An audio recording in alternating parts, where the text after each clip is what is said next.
Hello everyone, this is Jay, and today I want to try a new format where I'm gonna giving you an update and show you the purchases of my dividend portfolio and my growth portfolio on the same video. So leave me your opinion in the comment section. What do you think about the new format?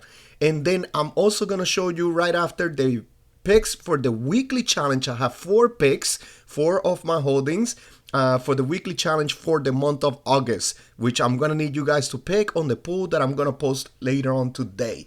So let's go right into the updates tab to see the purchases that I made for the dividend portfolio, which is started with $25 on SCHD. No matter what the price is at, every Friday I always put $25. Share price was at $81.14. Then I put $20 into Visa, ticker symbol V.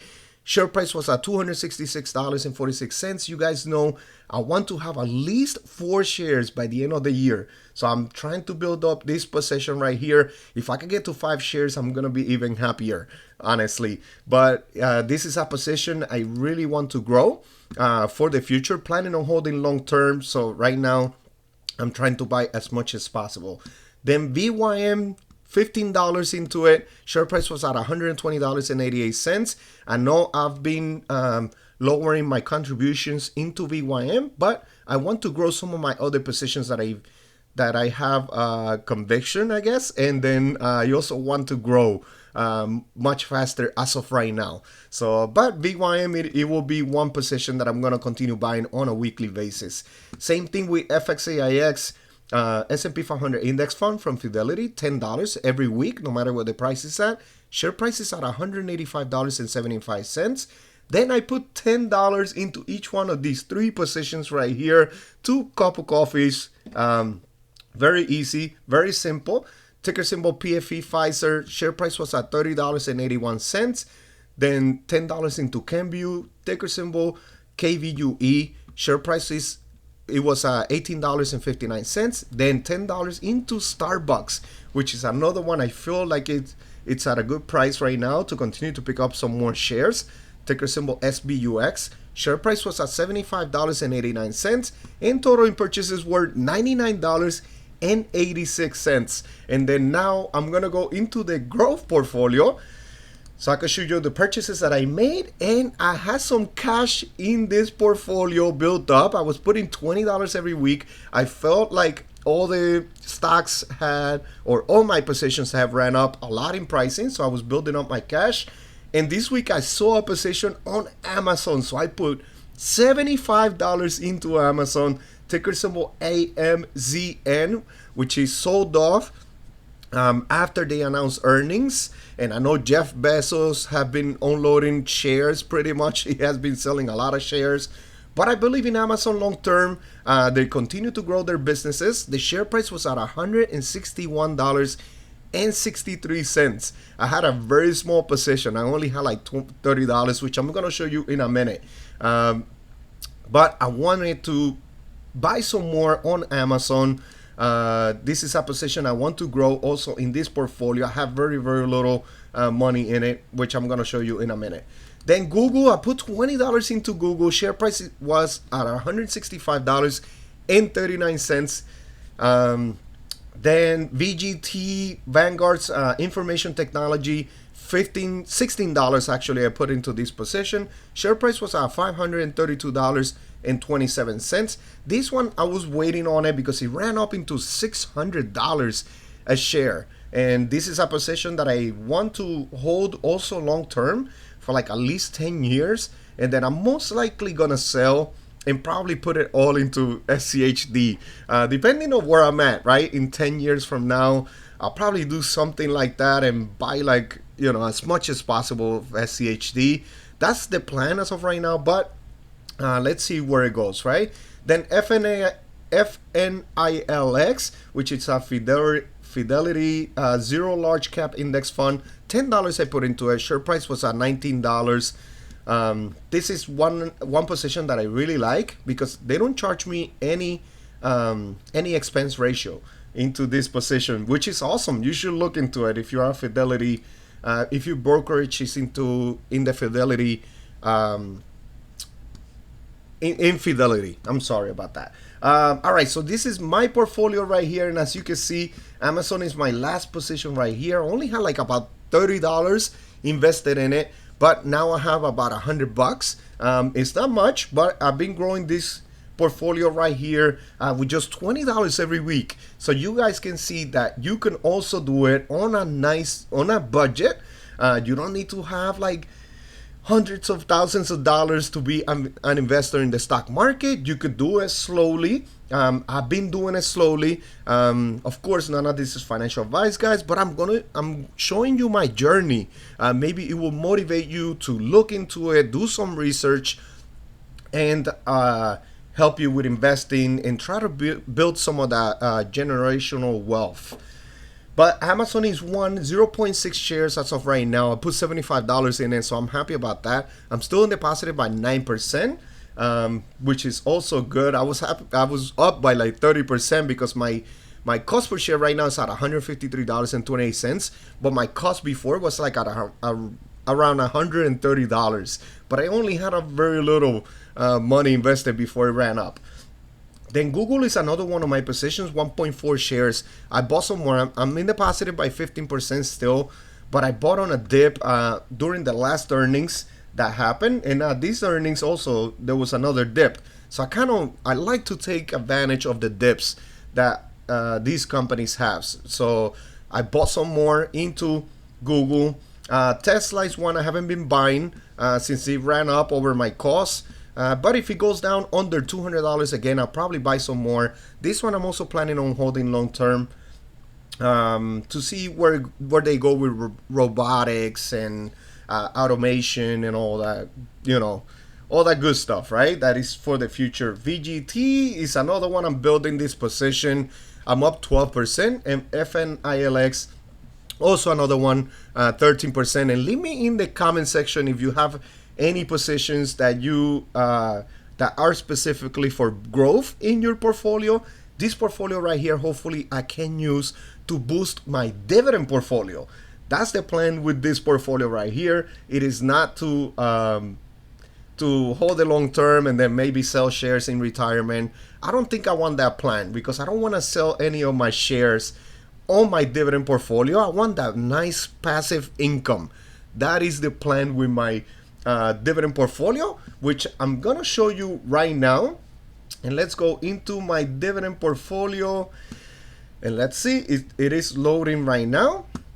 And this is it. This is my dividend portfolio, which is right now $15,420. My main focus is this portfolio. It's in the positive by 7%, and this is one that I want to hold, or I want most of my positions to hold them long term, like even during retirement. Hopefully, a lot of the companies that I'm choosing now, I'm able to do that. Of course, my top position is SCHD, which is in the positive by 9%. But some of my positions right now that I've been adding to that are in the red are Starbucks, negative 9%, Visa, negative 1%, Pfizer, Camview, and MPW. These are also three other positions that are in the negative. But I got a couple nice positions in the positive, like Bank of America. Even though it has been a dip in share price as of lately, it was like over $40 in the last week, but right now it is at $37. I believe Warren Buffett sold some of his position on Bank of America, and there was also news about Warren Buffett selling Apple, like sold half of Apple. But I want to one position that I'm looking into my growth portfolio to adding is that Berkshire Hathaway, which Randy mentioned that to me like in the video months ago, and it's one position that I'm looking into. I have it at the top of my watch list on the growth portfolio, and it's one that I'm kind of like thinking about adding into the portfolio, but maybe later on. I'm not in a rush as of right now. I'm trying to have some patience with all of my positions, as you guys can see. FXAIX, and then Main Street Capital is another one that it is very nicely at 27%. I haven't bought any Main Street Capital in quite some time, actually. But I really like the way it pays me those nice monthly dividends. And also, on top of that, every quarter, I believe it's at the end of the quarter or at the beginning of the quarter. I'm sorry I didn't educate myself before I spoke about it, but they do a special dividend, which is very nicely. And I already have added up the July's dividend income. So I gotta make that video. Hopefully during the week, I'm able to do that one. To do that video and then post it. I'm gonna give it a try, but I'm just so busy every day during the week that I'm not able to.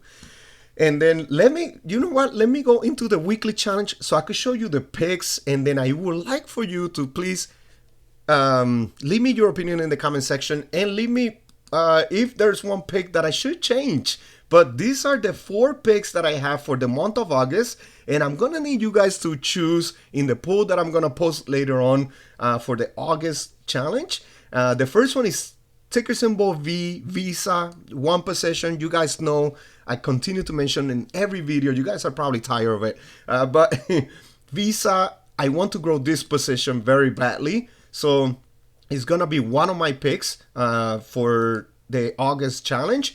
Then CanView, ticker symbol KVUE, has a nice almost 4% dividend yield as of right now. Planning on holding long term. I believe in the company long term also. So it's one that I want to continue growing. Then VYM, Vanguard's high yield ETF. This is a safe pick, right? I'm trying to put this one maybe on almost every challenge. But VYM, another one, I want to continue growing. I want to put it in the second spot next to SCHD. Right now I have O Realty Income. And then the other one, the last one, which is probably a surprise pick, but it's ticker symbol MAIN, Main Street Capital. I have not bought in quite some time.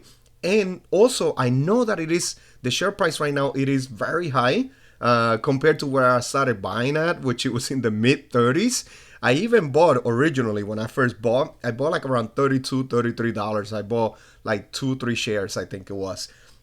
But this is one also that I just put it on here to see if you guys pick it, right? But I kind of know already which one you guys are going to pick. I'm not going to say right now in this video, but I kind of know which one you guys are going to pick, which is one of the popular ones. But these will be the 4 picks that I'm going to put on the poll later on, and I'm gonna need you guys to vote, please, if you get a chance. And please don't forget to hit the like button on this video, subscribe to the channel to continue to support the channel, and leave your opinion in the comment section. I really would like to know about the new format that I just did, showing you both portfolios, giving you a quick update, showing you my journey.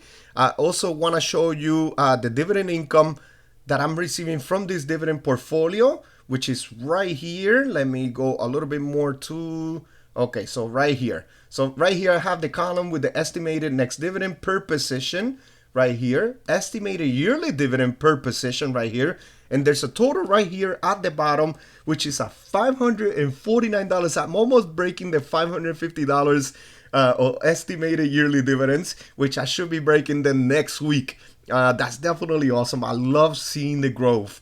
That's why I like to keep track of it, because the growth of this portfolio just continues to keep me motivated. It's an awesome feeling. Then the portfolio salary right here, on an average and estimated, I get paid $45.82 per month of the year. Then per week, $10.57. So what am I able to buy on a weekly basis with $10.57? Definitely not a meal at McDonald's, because I think they are like $13 for a meal at McDonald's. That's crazy. Unless I buy, maybe I could buy 2 of the $5 of the new $5 meals, right? Maybe I could do that. I could eat 2 days with it. And then per day, $1.51 per day of the year. That's awesome. I could go to the dollar store every day of the year and buy an item. That's an awesome feeling. And then if my portfolio worked a 40-hour week, it will get paid 26 cents an hour for a 40-hour week. a 40-hour work week. So that is awesome also. As you can see right here, I like this chart right here. I look at it at times. But ETFs are the ones that pay me the most at $177 in estimated yearly dividends. Real estate, $157. Financials, $83, which is the third one. Then healthcare, $62. Consumer staples is right here at $47. And then consumer discretionary and information technology, much smaller in estimated yearly dividends. When I sell my MPW position, this real estate holding is probably going to go down a lot, because I get paid from MPW. I get paid $37 in estimated yearly dividends. So that's what it's going to go down by on here. Unless I put some of those, once I sell it into Vici and O Realty Income. I'll probably do that just so I don't lose as much. But I kind of wanted to put it more towards SCHD and VYM. And depending on which position, I see a good opportunity when I do sell that position. All right, everyone, please don't forget to hit the like button, subscribe to the channel, leave me your opinion in the comment section. What are you buying as of lately in your portfolios? And do you have two portfolios also like I do? These are the two portfolios that I like to share on here on YouTube for the YouTube community. And I really appreciate everyone's support. Carlos, Jeremy, St. Louis, so many people. I really appreciate all of your support. All right, everyone. I hope you enjoyed this one, and I'll see you on the next one. Thank you. Disclaimer: I'm not a financial advisor, and this is for entertainment purposes only. Please do your due diligence and research before investing in the stock market. Thank you.